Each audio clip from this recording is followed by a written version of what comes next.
আপোনাৰ মোৰ এবৰ্ষণ হেৰি আছিলে, আপোনাৰ মিছকেৰেজ হৈছিলে। আপোনাৰ কালি ৰাতিৰ পৰা পেইন হৈছিলে। আপোনাৰ ৰাতিপুৱা 4টা বজাৰ পৰা 3টা মানৰ পৰা বেছিকৈ পেইন হৈছে। আপোনাৰ 4টা বজাতে আমি আহিব লগা হৈছে। ডক্টৰ বিচাৰিলোঁ 2-3খনত, নাপায় কাৰণে আমি ইয়ালৈ আহিলোঁ। সেইখন হস্পিটেল আমি ইমান ভালকৈ চিনি নাপাওঁ বাৰু। আহিছোঁ, তেওঁলোকে এডমিট কৰিছে, ইনজেকশ্যন মাৰিছে মেলিছে। আধা ঘণ্টামানলৈকে, আধা ঘণ্টা মানে পেইনটো নাই আৰু দিনটোলৈকে। তাৰপাছত তেওঁলোকে ক'লে ইমান সময়ত তোমাৰ হেৰিটো হৈ যাব, এবৰ্ষণটো হৈ যাব বুলি ক'লে। আল্ট্ৰাচাউণ্ড কৰিলে, ঠিকেই কৰিলে। ব্লাড টেষ্টো ল'লে তেওঁলোকে। কৰি মেলি হোৱাৰ পাছত আপোনাৰ 4টা মানত কৰি দিম বুলি ক'লে।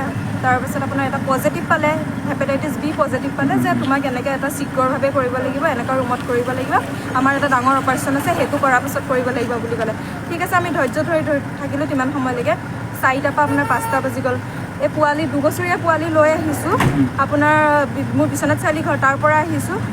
ইয়াত আহি লৈ পেলাই নোখোৱা নেমেলাকৈ 4টাৰ পৰা আজি দিনটো এতিয়া 8টা বাজিবলৈ হ'ল, 8-9টা বাজিবলৈ হ'ল। ইয়াত এডমিট হৈ আছোঁ। এতিয়া কৰিম, ডক্টৰ আহিব বাইদেউক সুধিবলৈ যাওঁ কেতিয়া আহিব, এতিয়া কৰি দিব, আমুক কৰিব তামুক কৰিব। লাষ্টৰ সময়ত আমাৰ অধৈৰ্য হৈ গৈছে, মানে আমাৰ অৱস্থা নোহোৱা হৈ গৈছে কাৰণে তেওঁ ওলাই আহিলে, আমি ইয়াত আৰু কৰিব নোৱাৰোঁ বুলি যামগৈ বুলি তেওঁলোকে আহোঁতে তেওঁলোকে একদম টোপোলা, মানে ঔষধৰ টোপোলা হাতৰ পৰা টানি আজুৰি আনি লৈ পেলাই মানে 15,000 বিল হৈছে। 15,000 দিলেহে আমি অপাৰেশ্যন কৰি দিম বুলি কৈছে তেওঁলোকে ইয়াত। আমিতো হতভম্ব হৈ গ'লো, একো ট্ৰিটমেণ্ট কৰাই নেকি আমাৰ 15,000। আকৌ আপোনাৰ না ৰুমত ইলেক্ট্ৰিচিটি কিবা হেৰি আছে, না ফেন চলে না কিবা। বাহিৰতে আমি 1-1.5 ঘণ্টা পৰি থাকিলোঁ।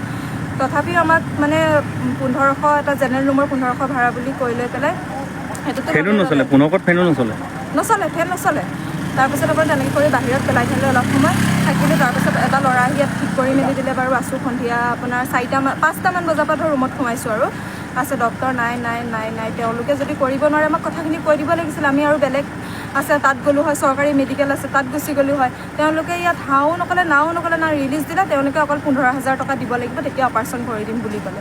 জীৱনৰ লগত মানে তেওঁলোকে হেতালি খেলিছে ইয়াত, গম পাইছে নে? আপোনালোকে এতিয়া আমি চাই লওঁ কি কৰোঁ। যিয়ে যেনেকৈ দাদাহঁতে পৰামৰ্শ দিয়ে আমি তেনেকেই কৰিম। আমি ইমানখিনি বুজি নাপাওঁ, জানি নাপাওঁ। আমি নতুনকৈ আহিছোঁ লখিমপুৰলৈ। অৰিজিনেল ঘৰ বিশ্বনাথ চাৰিআলি। এই বিয়া হৈছে ক'লো? নাৰায়ণপুৰত।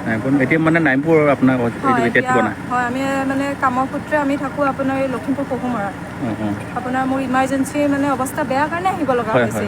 তেওঁৰ আজি ৰাতিপুৱা তেওঁৰ পেটত খুব পেইন অনুভৱ কৰিছিলে। অনুভৱ কৰোঁতে তেওঁ ইয়াত সোমাইছিলেহি, আহি এডমিট হৈছিলে মিড টাউনত।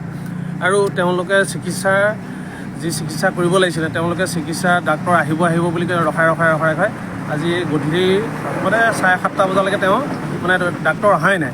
তাৰপিছত তেওঁলোকে ৰিলিজ ল'লে। ৰিলিজ লওঁতেও তেওঁলোকে মানে নাৰ্ছ আৰু যিখিনি ষ্টাফে তেওঁক মানে মিছবিহেভ কৰিছে।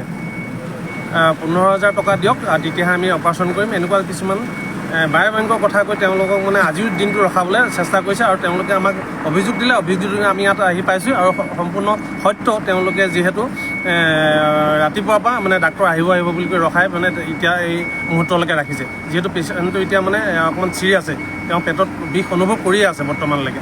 গতিকে আমি মানে এইটো কাৰণেই আহিছোঁ যে আমাৰ যি লখিমপুৰৰ যি নাৰ্ছিং হোমৰ মানে দূৰত মানে যি ধৰণে চলি আছে, আমি মুখ্যমন্ত্ৰী ডাঙৰীয়াক আমি অনুৰোধ জনাইছোঁ যে এইবিলাক আমাৰ যি নাৰ্ছিং হোমবিলাক চলিছে, এই নাৰ্ছিং হোমৰ বিৰুদ্ধে এটা ব্যৱস্থা গ্ৰহণ কৰিবলৈ।